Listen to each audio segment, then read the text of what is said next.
오늘 우리에게 주시는 하나님의 말씀은 구약성경 사무엘상 1장 1절부터 8절까지의 말씀, 사무엘상 1장 1절부터 8절까지의 말씀입니다. 제가 말씀을 봉독하겠습니다. 에브라임 산지 라마다임 소빔에 에브라임 사람 엘가나라 하는 사람이 있었으니 그는 여로함의 아들이요 엘리후의 손자요 도후의 증손이요 수베의 현손이더라. 그에게 두 아내가 있었으니 한 사람의 이름은 한나요 한 사람의 이름은 브닌나라. 브닌나에게는 자식이 있고 한나에게는 자식이 없었더라. 이 사람이 매년 자기 성읍에서 나와서 실로에 올라가서 만군의 여호와께 예배하며 제사를 드렸는데 엘리의 두 아들 홈니와 비느하스가 여호와의 제사장으로 거기에 있었더라. 엘가나가 제사를 드리는 날에는 제물의 분깃을 그의 아내 브닌나와 그의 모든 자녀에게 주고 한나에게는 갑절을 주니 이는 그를 사랑함이라. 그러나 여호와께서 그에게 임신하지 못하게 하시니 여호와께서 그에게 임신하지 못하게 하심으로 그의 적수인 브닌나가 그를 심히 격분하게 하여 괴롭게 하더라. 매년 한나가 여호와의 집에 올라갈 때마다 남편이 그같이 하매 브닌나가 그를 격분시키므로 그가 울고 먹지 아니하니 그의 남편 엘가나가 그에게 이르되 한나여 어찌하여 울며 어찌하여 먹지 아니하며 어찌하여 그대의 마음이 슬프냐. 내가 그대에게 10 아들보다 낫지 아니하냐 하니라. 아멘. 네, 지난 주일 제가 여러분에게 설교한 뒤에 제가 설교한 내용을 가지고 묵상을 했습니다. 회개하고 반성하는 시간이기도 했습니다. 근데 오늘 설교 시간에 목사님께서 이제 다시 한번 나의 삶에 행동이 있어야 된다는 말씀을 해주신 거죠. 그래서 하나님께서 내게 주시는 말씀이구나 하고 무거운 마음으로 오늘 말씀을 들었습니다. 제가 오늘부터 사무엘서 강해를 여러분들과 함께 강해 겸 특강이죠. 여러분들과 함께 하려고 하는데요. 이 사무엘서가 본래 2권의 책으로 되어 있습니다. 2권의 책 중에 첫 번째 책이 사무엘상하이고 두 번째 책이 열왕기상하입니다. 이 2권의 책이 이스라엘이 왕정 아래에서 지낸 우리나라의 그 조선왕조 500년 같은 똑같은 500년의 역사를 기록한 책인데요. 이 왕정이 있었을 때 이제 이스라엘 백성들이 가나안 땅에 막 입성을 해서 하나님 앞에 왕을 요구하고 그리고 지파별로 땅이 분배되고 이랬던 시기입니다. 지파별로 땅이 분배된 곳이 이제 여러분 보이는 지도인데요. 이 지도의 오늘의 우리의 배경은 어딘가 하면 에브라임 지파의 땅입니다. 에브라임 지파의 땅이 예루살렘에서부터 예루살렘이 베냐민 지파의 땅에 노란색 베냐민 지파 땅 남쪽이죠. 유다 지파 땅의 경계에 있습니다. 예루살렘이. 그 예루살렘에서 위쪽으로 올라가다 보면 라마가 나오고 미스바가 나오고 베델이 나오고 오브라가 나오고 실로가 나오고 이렇게 나오죠. 거기서 쭉 북쪽으로 올라가면 그리심산 그리고 그 위에 세겜이 있습니다. 근데 이제 이 에브라임 지파 땅의 경계가 여기 베델 바로 위에서부터 세겜 바로 아래까지가 경계입니다. 사실은 사마리아 땅이 이제 이 에브라임 지파 땅에 속해져 있는 거죠. 그런데 이런 배경 가운데 이스라엘 백성들이 이제 왕정을 시작하게 됩니다. 이렇게 지파가 나누어진 상태에서 그리고 오늘 말씀에는 에브라임 산지 라마다임 소빔에 에브라임 사람 엘가나라 하는 사람이 살고 있었다고 말하는 거죠. 오늘 이 말씀이 등장하기 전에 우리가 지난번에 룻기를 이제 몇 차례에 걸쳐서 했었고 그 이전에 등장한 책이 또 여호수아 이렇게 역사서들이 쭉 진행이 되는데요. 이전 책 여호수아 그리고 사사기 이런 책들에서 우리가 볼 수 있는 내용들이 뭔가 하면 한마디로 나라가 하나님의 뜻으로부터 떠났을 때 어떤 환난과 핍박 가운데 놓이게 되는가입니다. 하나님이 계시는데 하나님이 계시지 않는 것 같은 그런 상황을 경험하게 되는 거죠. 분명히 약속의 땅인데 나는 약속의 땅에 살고 있는데 그 약속의 땅에서 하나님의 나라를 맡은 이스라엘을 마치 하나님이 없는 것처럼 그렇게 살아가게 된다는 겁니다. 여호와의 은혜를 잊어버리고 또 불신앙, 불충성 이런 것들이 가득한 그런 이스라엘 백성들의 삶의 모습들이 나타나는 거죠. 그래서 이스라엘 백성들이 가나안 땅에 처음 도착했을 때는 백성들의 삶이 아직까지는 광야에서 경험했던 하나님에 대해서 기억하고 그 하나님의 은혜를 알고 하나님 앞에 예배하는 백성이었는데, 가나안 땅에 들어가면서부터 이제 가나안 땅에서 하나님 앞에 하나님을 경외하지 않는 가나안 족속들의 삶을 보면서, 우상 숭배하는 모습들을 보면서 점차 타락하다가 이제는 이 가나안인들과 이스라엘 백성이 구별이 되지 않는 지경까지 이르게 된 거죠. 그런 종교적인 부패, 또 도덕적인 타락, 이런 것들이 사무엘상 1장 오늘 읽은 말씀에서 이제 드러나는 겁니다. 여기에서 오늘 엘리가 등장하지 않는데요. 이제 엘리의 그 제사장으로서의 행보를 통해서 이 백성이 얼마나 타락한 가운데 있는가 하는 게 드러나는 거죠. 그러니까 하나님께 선택받았는데, 근데 하나님께 선택받은 이스라엘 백성들이 사사시대에, 그리고 이 룻기, 사무엘상 시작까지가 사사시대인데, 이 사사시대에 완전히 하나님께 받은 선택들은 어디로 갔는지 흔적도 없이 사라져버리고 가나안 땅 한 귀퉁이의 소수 집단으로 전락해버려서 그 여백 가운데 그냥 머무르고 있는 이런 공동체가 됐다는 거죠. 그것을 이 시대의 마지막 사사이자 대제사장인 이 엘리가 옛 질서의 종말을 자기 자신의 삶으로 드러내는데, 그 삶의 배경이 되는 이야기를 누가 지금 나타내 보여주는가 하면 한나와 이 엘가나, 이 부부가 나타내 보여주는 겁니다. 자, 그러면 우리가 성경에서 접하는 이 이야기가 그러면 완전히 영광이 이스라엘에서 떠난 사무엘상 4장 22절 말씀처럼 영광이 이스라엘에서 완전히 떠나버려서 그냥 희망도 없어져 버리고 절망 가운데 딱 놓인, 다만 그거밖에 없는 시대였나? 또 그렇지도 않습니다. 왜냐하면 이와 동시에 이 이스라엘 백성들은 사무엘, 사울, 그리고 다윗까지 이어지는 하나님 나라의 모양을 천천히 그려가는 거죠. 그런데 우리가 말씀을 읽으면서 답답한 이유는 뭔가 하면 이 이야기가 곧바로 다윗을 향해서 돌진하지 않는다는 겁니다. 그것 때문에 우리가 답답한 거죠. 왜 이야기가 이렇게 답답하게 전개가 되나? 뭔가 자꾸 막히나? 뭔가 불안하고 뭔가 우울한가? 이 이유가 있는 겁니다. 그래서 이렇게 포석이 놓일 때는, 바로 다윗이 드러나지 않고 그 앞에 뭔가가 계속 이렇게 놓일 때는 하나님께서 이야기 속에 이런 포석들을 놓으시는 이유를 우리가 잘 살펴야 되는 거죠. 지금 우리가 읽고 있는 이야기의 주인공이 누군가 하면요, 엘리도 아니고 엘가나도 아니고 한나도 아니고 브닌나도 아니고 아무도 아닙니다. 누가 주인공인가 하면 하나님이 주인공인 거죠. 내가 주인공이 되어서 내 눈과 시선으로 이야기를 끌어가려고 하면 성경이 보이지 않습니다. 그때부터 내가 보이기 시작하는 거죠. 내 삶이 보이는 겁니다. 그러니까 하나님의 시각으로 성경을 읽어야 하는데, 하나님의 시각으로 성경을 읽기 위해서 어떻게 해야 되는가 하면 하나님의 이야기 속에 나를 던져야 되는 거죠. 제가 지금 사무엘서 들어가기 전에 여러분에게 이렇게 서론을 설명해 드리고 있습니다. 성경이 우리에게 이야기를 들려주면서 우리를 그 하나님의 이야기 속으로 초대하는 겁니다. 이 속으로 들어오라는 거죠. 하나님이 만드시고 하나님께서 다스리시고 하나님 앞에서 하나님께서 창조하신 참된 인간으로 살아가는 것은 이런 것이다 라고 우리에게 말씀하시는 겁니다.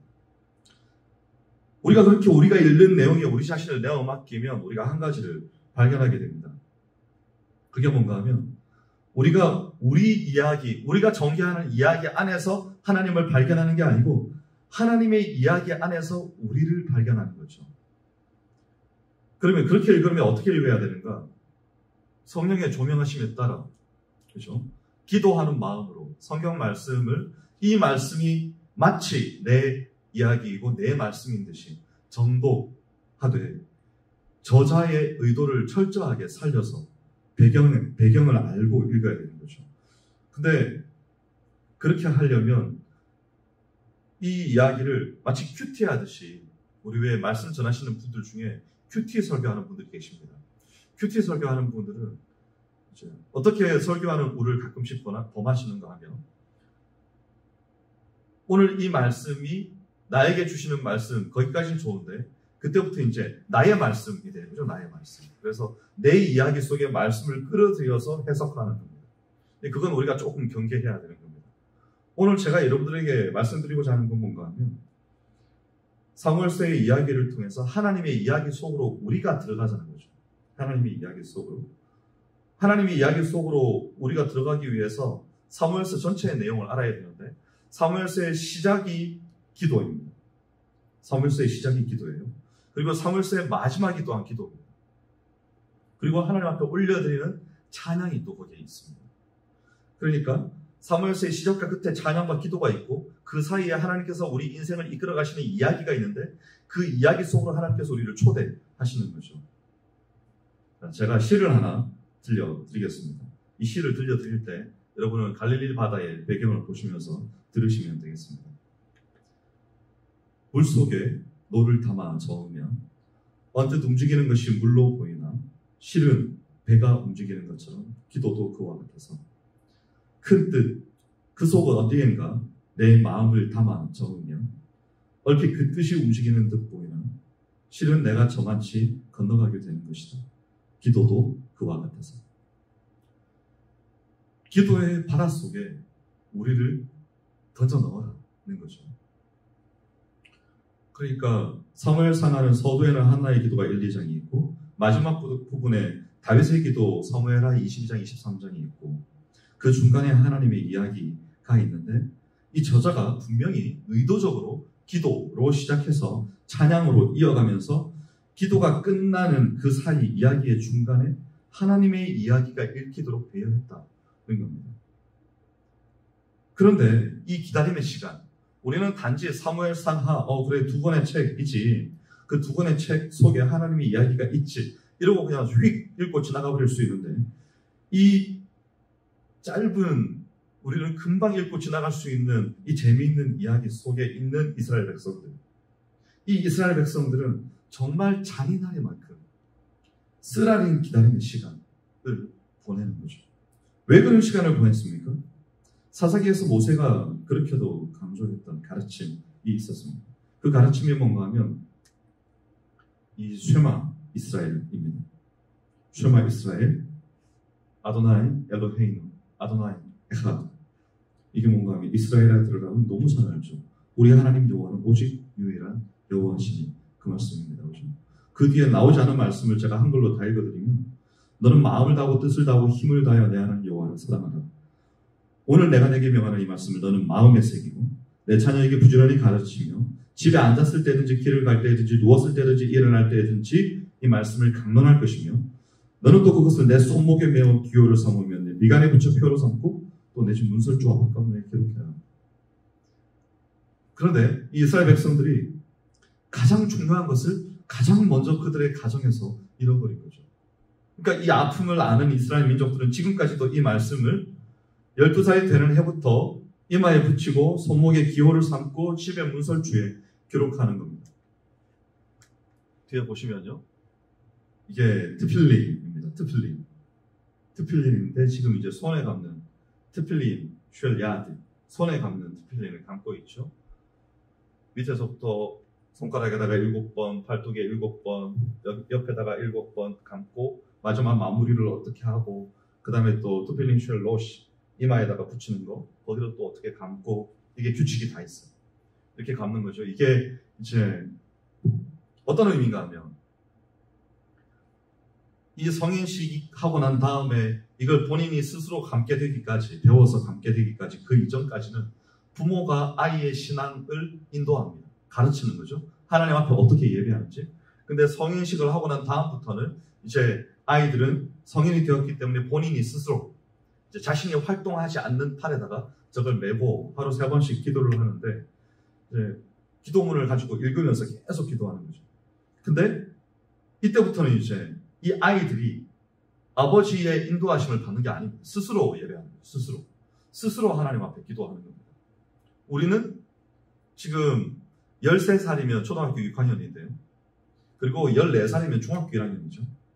근데 여러분 우리 가정에 있는 중학생, 심지어는 고등학생, 아니요 대학생까지도 우리는 어쩌면 스스로 예배할 줄 모르는, 예배할 줄 알지 못하는 세대들이 되었죠. 근데 이 아이들은 우리 목사님께서 언젠가 설교 시간에 말씀하신 적이 있는데 초등학교 2학년이 되면 레위기로 성경 공부를 시작하고 암송을 시작하고 초등학교를 졸업할 때는 토라를 다 암송하는 거죠. 그렇게 교육을 받는 겁니다. 그러니까 버스를 타도 또 버스를 기다려도 놀이터에 있어도 놀이터에서는 애들은 놀러 가죠. 그죠? 근데 놀이터에서는 엄마들은 뭘 할 거예요? 옆 사람과 수다 떨고 그냥 놀고만 있을까요? 아니요. 아니요. 뭔가를 꺼내서 열심히 읽고 있는데 가보면 기도문입니다. 토라와 시편의 기도문인 거죠. 버스 안에서는 그러면 애들이 다 이렇게 핸드폰만 쳐다보면서 게임하고 놀고 있을까? 그렇지 않습니다.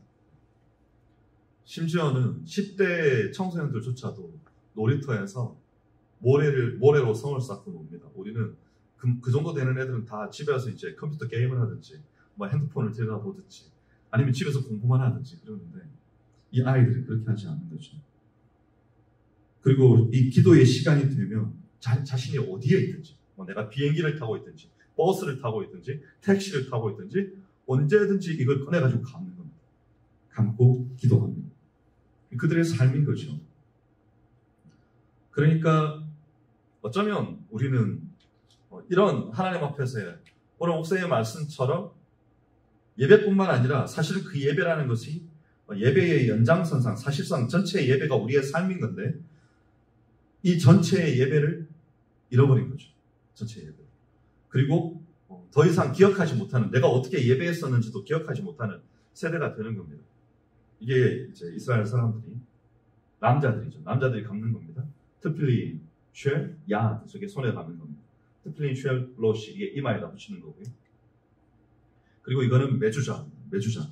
집에 각 방문마다 화장실만 빼놓고 각 방문마다 저걸 붙여놓고 지나가면서 이렇게 입을 직접 갖다 대지는 않고 간접 키스를 이렇게 하는 거죠. 그리고 기억하는 겁니다. 그 안에 뭐가 있는가 하면 신명기 6장 4절부터 9절까지 쉐마 이스라엘이 담겨 있는 거죠. 그리고 그들이 뭐 할 수 있으면 일주일에 한 번 안식일에 혹은 한 달에 한 번 그들의 평생에 몇 번 통곡의 벽이죠. 여기가 통곡의 벽을 찾아와서 기도하는 거죠. 왼편은 남자, 오른편은 여자 이렇게 나눠져 있습니다. 남자들은 들어가면서 여기서 이게 뭐 하는 데인가 하면 키파를 받는 데입니다. 키파를 받아가지고 들어가서 이방인들도 오니까 키파를 받아서 쓰고 저 앞에 가서 기도를 하고 여인들은 머리에다 뭘 다 두르고 이렇게 갑니다.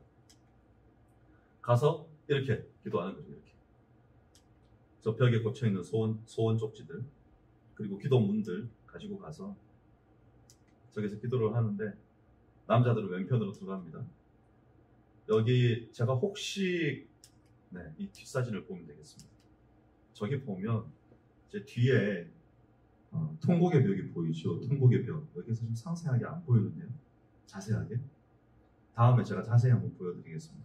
저 통곡의 벽을 보면 마치 우리의 신앙이 저 통곡의 벽에 나타나는 것 같은 그런 느낌이 듭니다. 왜 그런가 하면 저 통곡의 벽 제일 아래, 우리 눈에 보이는 제일 아랫단이 이제 돌이 우리가 보기에 가장 오래된 돌입니다. 그리고 위로 올라갈수록 시대가 점점 더 현대로 오는 거죠. 돌 크기를 한번 보세요. 돌 크기가요, 저 위에 있는 돌들은 벽돌 하나씩 그냥 이렇게 촘촘하게 얹어놓은 겁니다.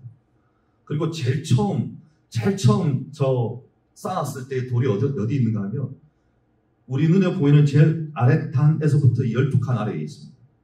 그 12칸 아래에는요, 돌 하나에 12m, 15m 이렇게 되는 돌들이 저 밑에 있습니다. 그러니까 그 당시에 성전을 처음 지을 때 그런 돌이었다는 거죠. 근데 그 성전을 증축하고 하는데 점점 더 돌 크기가 작아지는 거죠. 그리고 마지막에 제일 위에 돌은 요만한 돌을 갖다 얹어 놓은 거죠. 그러니까 그 뭐랄까요? 마음이죠. 마음, 정성 이런 것들이 마치 우리의 신앙을 대변해 주는 것 같은 저 돌의 크기가. 그러니까 유대인들이 저걸 볼 때마다 마음이 불편한 거죠. 그래서 저걸 다 그냥 허물고 저기에다가 새 성전을 빨리 짓고 싶은 거죠. 뭔가 이렇게 뻑적지근하게 짓고 싶은 거죠. 화려하게, 웅장하게. 근데 성전은 우리에게 더 이상 필요 없습니다. 왜냐하면 예수님께서 영단번의 제사를 드리셨기 때문에 우리는 더 이상 제사를 지낼 필요가 없단 말이에요. 근데 성전을 짓는 이유가 제사를 드리기 위해서 짓는 거기 때문에 성전을 지을 필요가 없는 거죠, 우리는.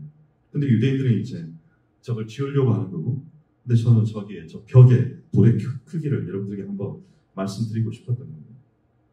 어쨌든 이 사람들이 내 자녀에게 부지런히 가르치며 집에 앉았을 때든지 길을 갈 때든지 누워있을 때든지 일어날 때든지 이 말씀을 강론하라고 집에다가도 갖다 붙이고 이마에다가 붙이고 팔에다가 붙이고 그렇게 하는데,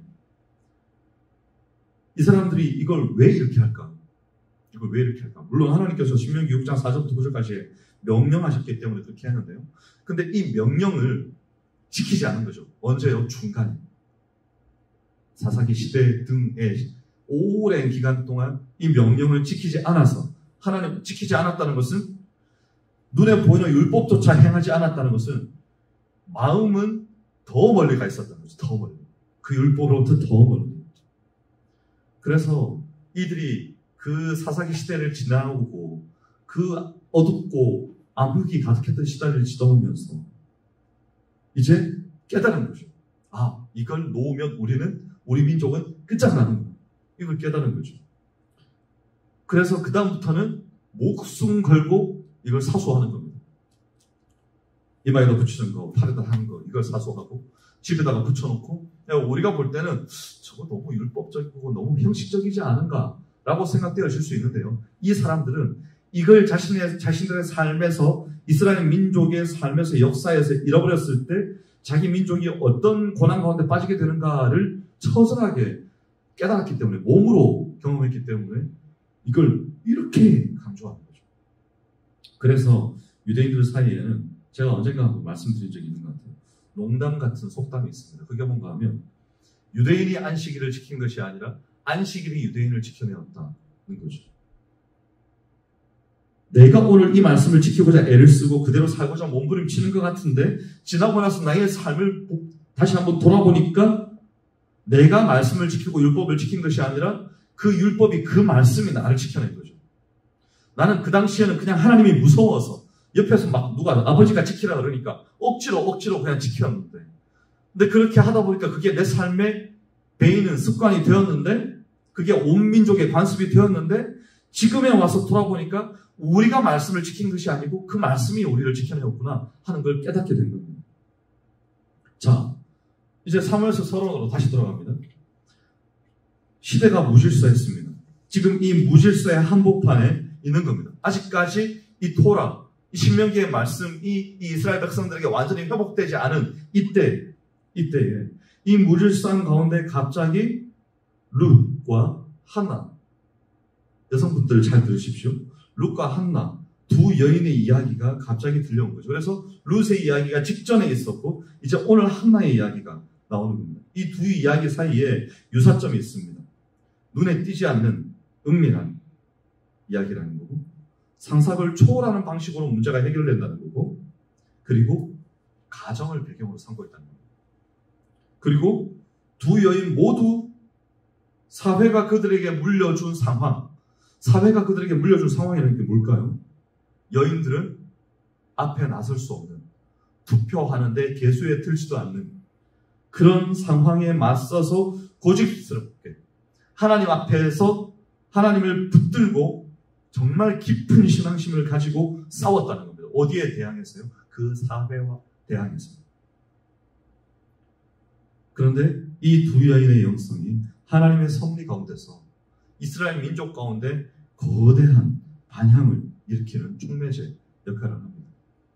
사실 지금까지도 이스라엘의 유대인들은 이 한나의 기도의 표본으로 삼고, 아비가일 그 여인의 지혜의 표본으로, 현숙한 여인의 표본으로 삼습니다. 사실 저는 아비가일이 현숙한 여인의 표본이 될 수 있는가, 약 한 10 중에 1 정도는 반대합니다. 왜냐하면 아비가일의 삶에 있어서 그 여인의 삶이 정말 그 뱀같이 지혜로웠지만 약간의 문제가 있습니다. 그거 다음에 천천히 같이 얘기를 하기로 하고요. 자, 그래서 오늘 이 다윗과 아무런 관계가 없어 보이는 너무나 평범한 한 여인의 불임이라는 이야기가 갑자기 사무엘상 1장의 서론에서 등장하면서 이스라엘 백성들의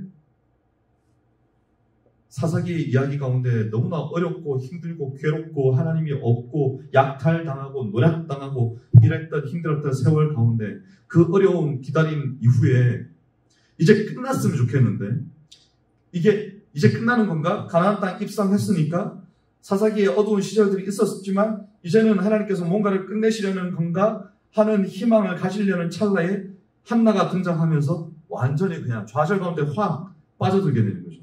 근데 이 아픔이 사실은 민족 전체의 아픔보다 덜한 한 개인의 불림이라는 아픔인데, 근데 하나님께서 이 한나의 아픔에 당신의 눈물을 담으셨기 때문에 우리가 그 고통을 함께 느끼는 거죠. 함께. 그리고 이 여인의 고통과 기다림 속에서 이제 하나님께서 사무엘서를 시작하게 하시는 겁니다. 여호와께서 한나를 임신하지 못하게 하셨다. 5절에 나오죠. 6절에 또 여호와께서 그에게 임신하지 못하게 하셨다. 두 번이나 여호와께서 못하게 하셨다. 여호와께서 못하게 하셨다. 왜 이걸 왜 막으시나? 근데 하나님께서 막으셨대요. 왜 막으셨을까? 바로 이것 때문입니다. 당시 이스라엘 백성들의 그 삶의 모습을 그대로 보여주신 거죠. 그대로. 고통스럽고 혼란스러웠던 이스라엘 백성들의 삶을 마치 불임의 여인이 미래를 창출할 수 없듯이 당시 이스라엘은 도대체 미래라는 것이 있는지 정말 아무것도 보이지 않는 불투명한 하루하루가 연속되는 그들의 삶이었던 거죠. 게다가 이제 법궤마저 블레셋한테 뺏기고 중앙성소 실로는 다 폐허가 되고 이스라엘은 블레셋의 이 위협 앞에 산산조각에 나버린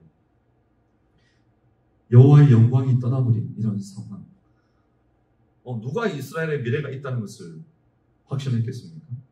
그러니까 이 저자는 이 이스라엘의 상황과 같이 지금 우리에게 한나가 하나님이 임신하지 못하게 했어. 하나님이 임신하지 못하게 했다니까 두 번이나 강조를 시키면서 이 한나의 고통과 아픔을 통해서 우리에게 지금 현재 그냥 한나의 고통과 아픔이 끝이 아니고 나는 너희들이 이 한나의 고통과 아픔을 통해서 이스라엘 민족의 이 현 주소를 보기를 원해 하고 우리에게 다 펼쳐놓는 거죠. 한번 봐. 지금 이스라엘이 어떤지. 하나님께서 나타내 보여주시는 거죠. 보여주시는 거예요. 이렇게 보여주시는 거죠. 요구하고 있는 겁니다. 한번 봐라. 얼마나 아픈지. 한나와 같이 이 백성이 얼마나 고통 가운데 있는지 한번 봐라. 여러분, 이스라엘의 미래가 달려있고 위대한 지도자들의 이야기의 원천이 오늘 이 한나의 이야기에서 출발하는데요. 한나의 이름 뜻이 뭡니까? 은총. 은총. 하나님께서는 희망이 완전히 사라져버렸어요.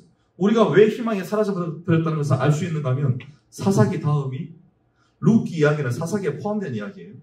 사사기 이야기의 다음이 사무엘상하로 연결이 되는데 이 사무엘상 1장에서 한나의 이야기를 딱 시작하시니까 완전히 희망이 사라져버렸는데 이 불임의 여인에게서 하나님께서는 오히려 뭘 하시려는가 하면 아니야. 내가 임신하지 못하게 한 데는 이유가 있어. 그 이유가 뭔가 하면 위대한 하나님의 사람들의 이야기를 여기에서 시작하시겠다는 거죠. 한나의 기다림. 이 곧 이스라엘 민족 전체의 기다림이고 그 이스라엘 민족 전체의 희망이 전혀 보이지 않는 절망에서 시작하는 그 기다림 가운데 하나님께서 해결을 주시는데 아직까지 여기서 해결이 등장하지 않아요.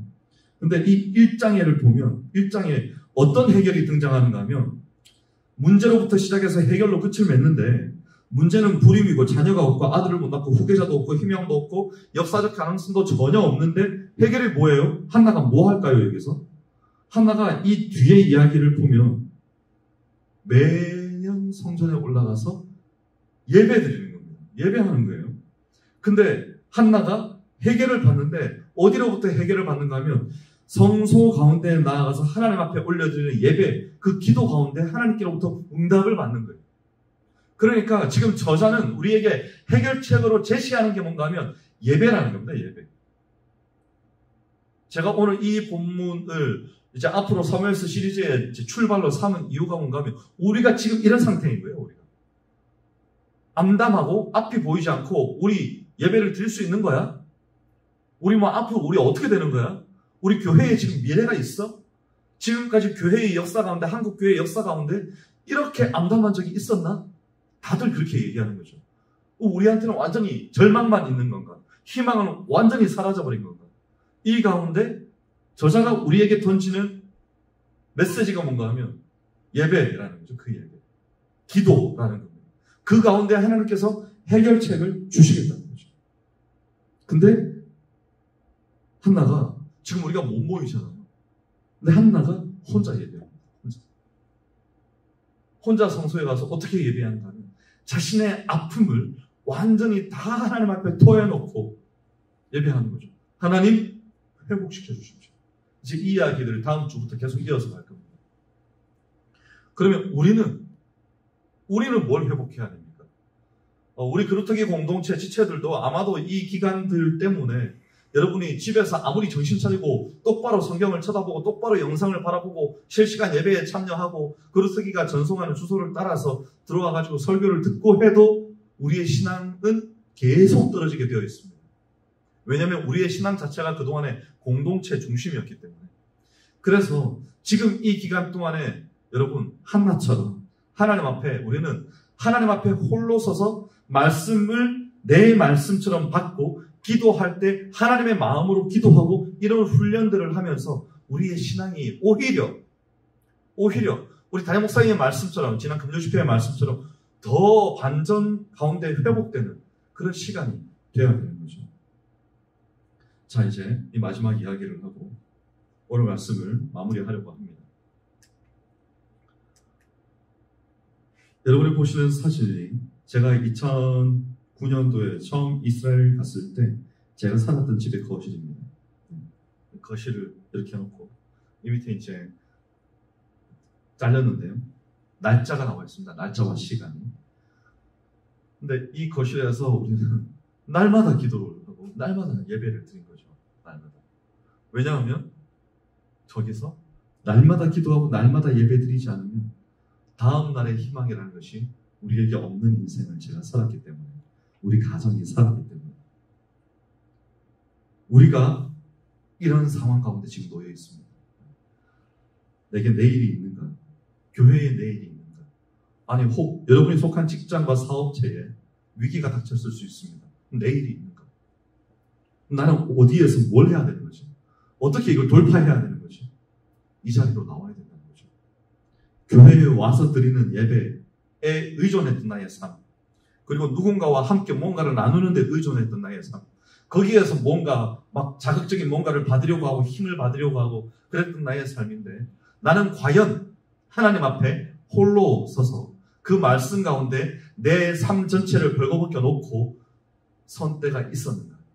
그리고 기도의 바다에 나를 완전히 빠뜨려서 하나님 당신이 나를 살려주시지 않으면 나는 죽습니다 하는 그 기도의 바다에 나는 빠뜨려 본 적이 있는가? 그리고 그 기도의 바다 가운데서 하나님께서 주시는 기도의 응답을 받아 하루하루 살아가는 삶을 나는 살아보았던가?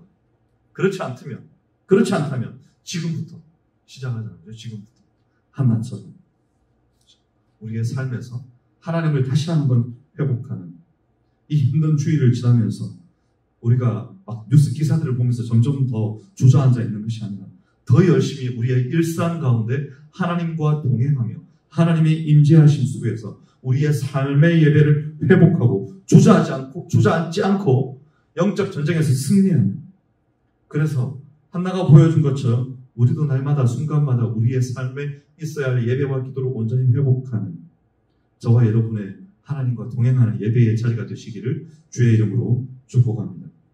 기도하겠습니다. 하나님 감사합니다. 오늘 우리가 함께 모여서 또 예배합니다. 비록 영상이지만 주께서 영상 가운데 내 심장을 앞으로부터 뒤로 관통하여 주시는 말씀이 있게 하여 주시기를 원합니다. 기도의 바다에 우리를 완전히 빠뜨려서 그 기도 가운데 우리가 하나님의 크고 놀라운 뜻을 깨닫고 거기에 순종함으로 나는 다만 날마다 기도하는 것이지만, 나는 다만 날마다 성경을 한 장, 두 장 읽어나가지만 어느새 하나님께서 내 인생을 여기에서 들어서 저만치 옮겨 놓으시는 놀라운 역사하심을 우리 모두가 함께 경험하게 하여 주시옵소서. 그렇게 회복되는 우리의 예배요, 그렇게 회복되는 말씀과 기도 가운데 우리의 삶이 되게 하여 주시옵소서. 우리의 기도를 들으시는 주님께 감사드리며 예수님 이름으로 기도하옵나이다. 아멘. 네, 오늘도 이 영상 가운데 함께 하신 여러분들 축복합니다. 여러분의 삶이 그렇게 되시기를, 그렇게 변화되시기를, 그렇게 주님을 경험하는 삶이 되시기를 축복합니다. 이상으로 오늘 말씀을 마치겠습니다.